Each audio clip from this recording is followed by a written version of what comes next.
Rome did not fall in a single night. There was no single battle, no single invasion, and no single emperor who brought the ancient world to an end. The fall of Rome was a long collapse. For centuries, the Roman Empire ruled across the Mediterranean world. Its roads carried armies, merchants, tax collectors, and ideas.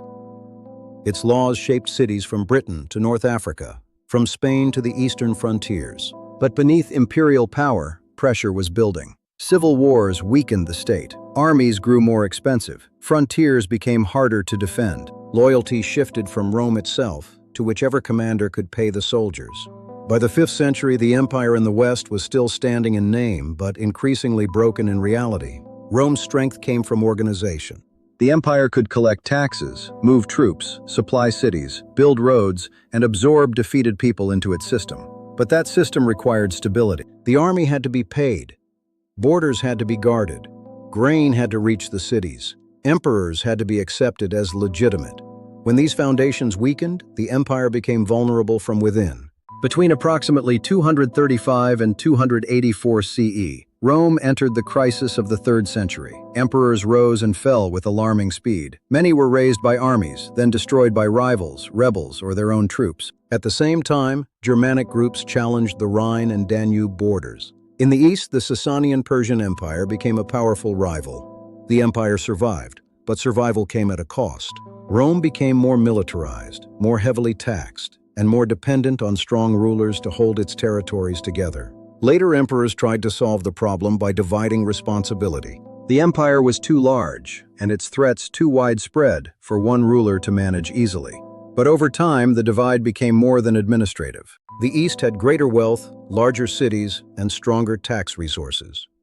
Constantinople became the dominant center of imperial power in the East. The West was more exposed. Its frontiers were long. Its tax base was weaker. Its politics were unstable. Its emperors increasingly depended on powerful generals. Many commanding armies made up partly of non-Roman troops. This did not mean Rome was simply conquered by outsiders. Many so-called barbarian groups had long interacted with Rome. Some traded with the empire, some served in its armies. Some sought land, safety, status, or recognition inside Roman territory. Rome had always absorbed outsiders.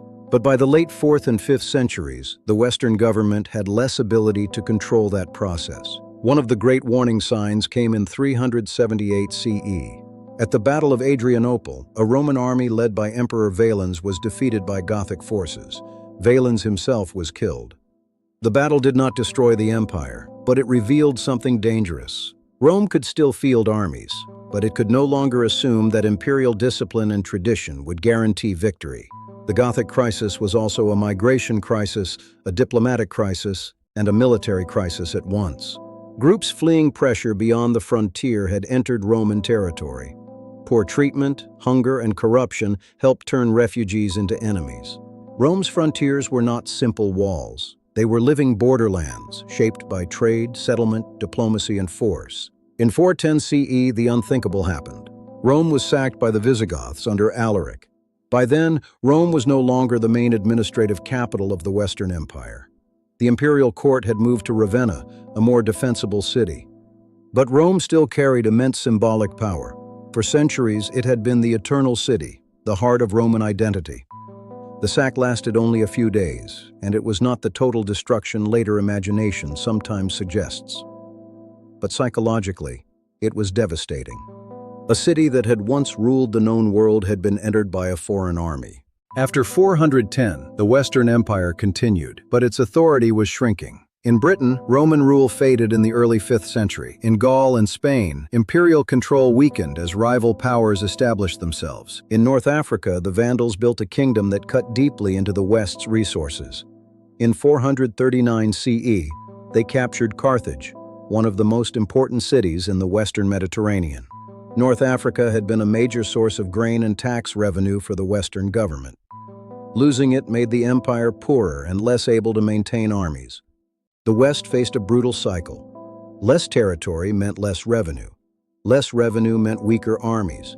Weaker armies meant more lost territory. Emperors still claimed authority, but real power often belonged to military strongmen. The title of emperor remained, but the empire behind it was fading. In 476 CE, the final symbolic break came. Romulus Augustulus, a young emperor ruling in Italy, was deposed by Odoacer, a Germanic military leader. Even this moment was more complicated than it appears. Romulus was not universally recognized as a legitimate emperor. Odoacer did not replace him with another Western emperor. Instead, he ruled Italy while formally acknowledging the emperor in Constantinople. For later historians, this became the traditional date for the fall of the Western Roman Empire. But the Roman Empire did not vanish everywhere. In the East, it continued from Constantinople for nearly 1,000 more years. Roman law, Roman administration, and Roman identity survived in new forms. Even in the West, life did not simply stop. Cities, churches, local elites, and Roman traditions continued under new political rulers. What ended was the Western imperial state, the machinery connecting provinces, armies, taxes, law, and central authority under a Roman emperor. The fall of Rome was not just an invasion story. It was a crisis of power, money, leadership, migration, military pressure, and political legitimacy. The empire had survived disasters before, but by the 5th century, its western half no longer had the strength to recover from each blow. Rome's fall reminds us that great powers rarely collapse from one cause alone. They weaken when institutions lose trust, when armies become kingmakers, when borders become unmanageable, and when the center can no longer hold the edges together. The city of Rome survived. The idea of Rome survived. But the empire in the West was broken, and from its ruins, a new Europe began to take shape. Subscribe to Fault Lines of History for more documentaries about the turning points that changed civilization. If this video helped you understand the fall of Rome, hit like so we know you enjoyed it.